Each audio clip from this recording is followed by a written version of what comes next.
Міне біздің операциялық жүйе қазір перезагрузка процесінен шықты, және қарап отырсаңыздар, бізде енді кішкене өзгерістер бар, және ол IT Алматы, яғни осы доменді жасады. Енді былай жасайық, қазір мен Ctrl-Alt Delete нүктесін басайын, және осы жерде өзімнің пароліммен кірейін, және өзгерістерді көрейік. Міне кірдім, қарап отырсаңыздар, бізде қазір операциялық жүйеде екі роль пайда болды. Оның бірі осы біздің қалаған Active Directory службасы қызметі, және одан кейінгі енді бұл қосымша DNS сервер ретінде біз жаңа қалыпқа келтіру жұмыстарында шыққан мағлұматтарды енгіздік. Енді былай жасаймыз. Бізде яғни операциялық жүйе қазір домен контроллері, олай болса осы Windows 7 машинасын осы контроллер доменге қосу мәселесін қарастырайық. Оны қалай шешеміз? Ол үшін бізге осы екі машинаның IP адрестері бір-бірінен толық, яғни бір-бірін қанағаттандыру қажет, және олар бір-бірін осы біз жасаған виртуалды желінің ішінде көргені керек. Және сіздер енді шын өмірде жұмыс жасасаңыздар, мысалы Windows серверді орнатып болған соң, осы компаниядағы бүкіл компьютердің барлығын оның құрамына осы алдағы көрсетілетін сабақтағыдай қоса аласыздар. Олай болса не істейміз? Мен қазір мына жердегі берілген мағлұматтарды қарастырайын. Бұл жерде естеріңізде болса, біз серверлік операциялық жүйеге, яғни 100 деген IP адрес бердік. Демек, біздің DNS сервердің IP адресі ол бізде 100. Олай болса, мен қазір Windows 7 операциялық жүйесін іске қосайын. Және екі машина менің компьютерімде тартама, соны көрейік. Міне қарап отырсаңыздар, менде жадының көлемі қолдануы өсуде, және 6 гигабайт 7 гигабайт көлеміне дейін қазір қосылатын сияқты. Жарайды, әзірге жұмыс жасап тұрған сияқты, сондықтан жұмысты жалғастырайық. Міне менде компьютер қосылды. Енді былай жасаймыз. Мен қазір виртуалды машиналардың желілерін қалыпқа келтіруге тырысамын. Ол үшін не істеймін? Мына жерде қазір үлкейтемін, және осы жердегі edit нүктесі, соның ішінде виртуал желілерін көремін. Бұл жерде көріп отырсаңыздар, бізде қазір host only және NAT деген екі нұсқасы тұр екен. Администраторлық құқықты талап етір, онда мен change settings нүктесін басайын, және көрейік не болатын. Міне қазір мен администраторлық құқықты алдым, және былай жасаймыз. Бұл машиналарды біз host only деп аламыз, яғни біздің жасап отырған желіміз ол private network болады, яғни бұл ішкі желі, мұнда сыртқы компьютерлер немесе біз интернетке осы желінің көмегімен қосыла алмаймыз. Олай болса, мен сол нүктені басайын, және бізге берілген IP адрестердің мұнда төменде мысалын келтіріпті. Әзірге осылай қалдырайық, және OK нүктесін басайық. Енді бұл DHCP серверді тоқтатып, және қайтадан бастады. Мен екінші машинада сол тірлікті жасайын. Ол үшін тағы да Workstation, Edit, Virtual Network Editor'ды басайын. Және тағы да администраторлық құқықты алайын. Және бұл машинамда біз host only connection қыламыз. Мен OK нүктесін басайын, көрейік не болатын. Енді біздің алдымызда тұрған екі машинаның арасында байланыс бар ма, соны тексерейік. Мысалы, виртуалды машина Windows Server 2008 және біздің Windows 7 операциялық жүйесі, бұл жұмыс үстелі деп елестетеміз. Енді былай жасаймын. Мен қазір мынаның IP адресін білемін, онда Windows 7 машинасынан оны ping жасап тексеремін.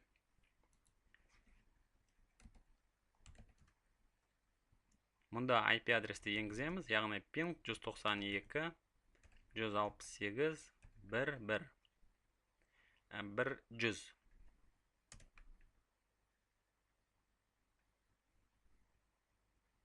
Көріп отырсаңыздар, біздің екі виртуалды машинаның арасында әлі ешқандай байланыс жоқ. Олай болса, біз осы Windows 7 операциялық жүйесінің қандай IP адресте орналасқандығын көрейік, және осы жерде өзгерістерді енгізейік. Свойства нүктесін басамыз. IPv нұсқа 4-ті қараймыз, және осында ешқандай IP адрестердің әзірге берілмегенін көреміз. Сондықтан былай жасайық. Қазір біз DNS серверді мұнда нұсқайық, және ол IP адресті алады деген ойдамыз. Оны былай жасайық. Қазір ол бізде DHCP емес, сондықтан барлығын қолмен статикалық түрде енгізейік. Менде сервердің операциялық жүйенің IP адресі ол 192.168.1.100 және біздің машинаның IP адрестерін мысалы 192.168.1.101 деп алайық.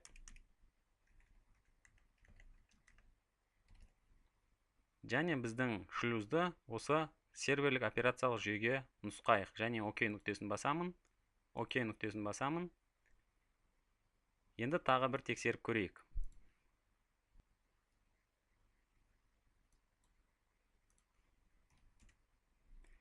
Міне қарап отырсаңыздар, біздің серверлік операциялық жүйемен осы жұмыс операциялық жүйесінің, яғни үстелдегі операциялық жүйе Windows 7 машинасы мен серверлік операциялық жүйенің арасында байланыс бар сияқты. Енді бізде Windows Server 2008 операциялық жүйесіне байланыс бар. Біздің Windows 7 операциялық жүйесіне келеміз және осы жерде осы компьютерді доменге қосу мәселесін қарастыраймыз. Ол үшін не істейміз? Компьютердің көрсеткіштері.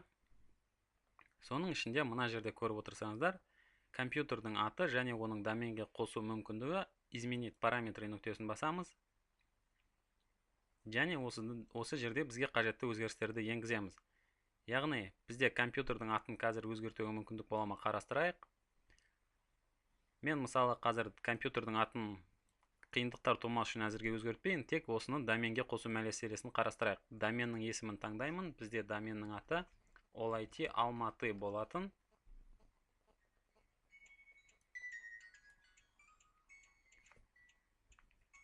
Бізге қажетті мағлұматтарды енгізейік. Ол бізде яғни OLIT Алматы, ол доменнің аты болатын.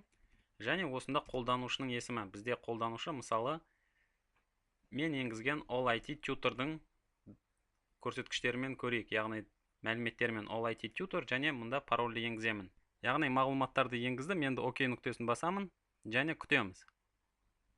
Қазір бұл тексеру жұмыстарын жүргізуде, яғни доменді қарауда, одан кейін осы компьютерде енгізілген мағлұматтардың барлығын тексеруде. Қарап отырсаңыздар, бізде осы доменге қосу кезінде қате шықты дейді. Оның аты жөні және пароль дұрыс берілмеді дейді. Онда ОК нүктесін басып қайта енгізіп көрейік. Мен ОК нүктесін басамын және мұнда мағлұматтарды қайта енгіземін. Қолданушы бізде OLIT Алматы. Мысалы, администраторды көрейік олай болса. Мәліметтерді енгіземін, ОК нүктесін басамын. Тағы да күтеміз. Міне көріп отырсаңыздар, біздің компьютерді қазір OLIT доменіне қосты және қош келдіңіз дейді. Сізде осылай компанияда берілген кез келген компьютерлердің санын өзіңіздің доменіңізге қоссаңыз болады. Енді мен ОК нүктесін басамын және мұнда бізде компьютерді қайта қосуды бізге ұсынып отыр. Олай болса мен бірінші файлдардың барлығын жабайын, сосын осы компьютерді іске қайта қосайын, яғни өшіріп қайта қосайын. Мен мұнда файлдардың барлығын жабайын. Міне оқып отырсаңыздар, біздің енгізген өзгерістеріміз осы компьютер қосылып болған соң іске қосылуы керек.